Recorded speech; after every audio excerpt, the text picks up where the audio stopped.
আসসালামু আলাইকুম প্রিয় ফুটবল ফ্যান্স। আরও একবার আলোচনার কেন্দ্রবিন্দুতে আর্জেন্টাইন কোচ লিওনেল স্কালোনি সাম্প্রতিক সময় ইন্টারভিউ দিয়েছেন, যেটা প্রসঙ্গে বিস্তারিত আলোচনা অন্য কোনো একটা ভিডিওতে করবো। এই মুহূর্তে স্কালোনির সূত্র ধরে যে বিষয়টাতে অনেক বেশি করে ফোকাস করতে চাই সেটা হচ্ছে এই যে জুনে আর্জেন্টিনার দুটো ম্যাচ রয়েছে, বিশ্বকাপ বাছাই পর্বের ম্যাচ, যদিও আর্জেন্টিনা এখানে কোয়ালিফাই করেছে, তারপরে এই ম্যাচগুলো অনেক ক্রুশাল হচ্ছে এবং এই ম্যাচের আগে সবচেয়ে বড় যে ইনফরমেশনটা আছে সেটা হচ্ছে ক্লাব বিশ্বকাপও কিন্তু একেবারে কাছাকাছি সময়ে শুরু হচ্ছে। চিলি এবং কলম্বিয়ার বিপক্ষে এই দুটো ম্যাচ, যেটা বাংলাদেশের সময় অনুযায়ী জুন 6 এবং 11 তারিখে হবে, এবং এরপরে বাংলাদেশের সময় অনুযায়ী জুনের 15 তারিখে, অর্থাৎ মাত্র 3 দিনের ব্যবধানে যে ক্লাব বিশ্বকাপ শুরু হচ্ছে, সেখানে স্কালোনি চাইলেও অনেক প্লেয়ারকে কিন্তু আসলে পাবেন না। অর্থাৎ জুনে আসলে স্কালোনির সামনে পজিটিভলি চিন্তা করলে একটা সুযোগ আছে। ইয়াংস্টার অনেক প্লেয়ার কিংবা দলে এখনও জায়গা পাকা করেননি, কিন্তু সুযোগের দাবিদার এমন প্লেয়ারদেরকে বাজিয়ে দেখার। আবার একই সঙ্গে নেগেটিভলি চিন্তা করলে একটা কনসার্নও আছে, স্কালোনি কিন্তু আসলে অনেক কি প্লেয়ারকে পাবেন না। প্রায় 14 জনের মতো প্লেয়ার, যাদের মধ্যে গুরুত্বপূর্ণ অনেক প্লেয়ার রয়েছেন, তারা শেষ পর্যন্ত স্ব ক্লাবের জার্সিতে ক্লাব বিশ্বকাপ খেলবেন এবং স্কালোনি তাদেরকে সম্ভবত জুনের ইন্টারন্যাশনাল ব্রেকে ডাকছেন না। ডাকলেও হয়তোবা প্রথম ম্যাচের জন্য ডাকা যাবে কিনা, যদিও সেটা এখনও সংশয়ের ব্যাপার।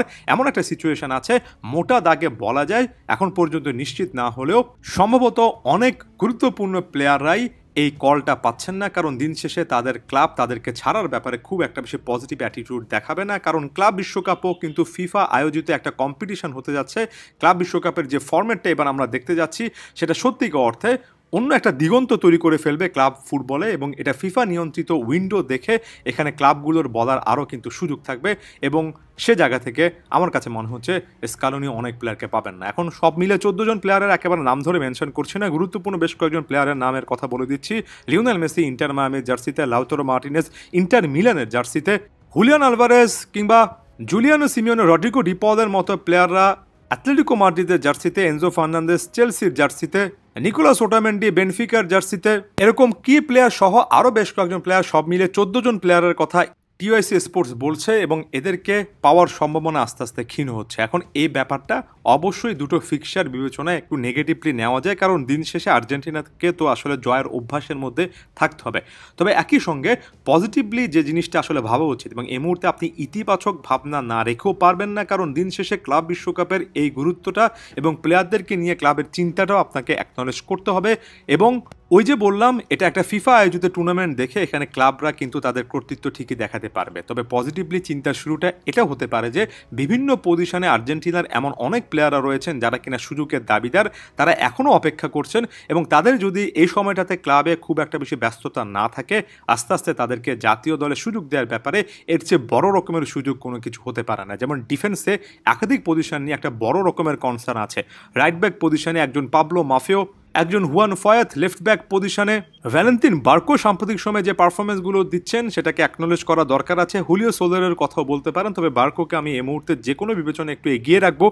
এই জায়গাগুলোতে আসলে নতুন প্লেয়ারকে বাজিয়ে দেখার সুযোগ আছে। আরও একটা উদাহরণ দিচ্ছি, ডিফেন্সে নিকোলাস ওটামেন্ডি বেনফিকার জার্সিতে ক্লাব বিশ্বকাপ খেলবেন। ওটামেন্ডির বিপরীতে একটা ব্যাকআপ আছে কিনা সেটা দিন শেষে একজন মার্কো সেনেসি কিংবা এখনও খুবই ভালো ফর্মে থাকা লিওনার্দো বালের্দি হবেন কিনা সেটা আসলে ফাইনালাইজ করতে হবে। এই মুহূর্তে এই প্লেয়ারদের পারফরমেন্সগুলো যদি আপনি অ্যাকনোলেজ না করেন, তাহলে আর কোন সময় করবেন সেটা আমার জানা নেই। মিডফিল্ডে একজন এজেকিয়েল প্যালাসিওস আরও বেশি সুযোগের দাবিদার। মিডফিল্ড টু ফাইনাল থার্ডে একজন নিকো পাজ আরও গেম টাইম পেতে পারেন। একজন বেঞ্জামিন ডমিঙ্গেসকে আপনি বাজিয়ে দেখতে পারেন, কিংবা থিয়াগো আলমাদার কথাই বলছি, আলমাদাকে আপনি আরও একটা ইন্টারন্যাশনাল ব্রেকে খুবই গুরুত্বপূর্ণ একটা দায়িত্ব দিতেই পারেন। ফাইনাল থার্ডে লাউতারো মার্টিনেজ, হুলিয়ান আলভারেজ শেষ পর্যন্ত অ্যাবসেন্ট থাকলে আপনি ওই সান্তিয়াগো ক্যাস্ট্রোর দিকে যাবেন, নাকি ভ্যালেন্তিন কাস্তেয়োনাসের মতো একজন প্লেয়ারকে আরও একটা সুযোগ দেবেন, এমন টাইপের সিচুয়েশনও দেখতে পারেন।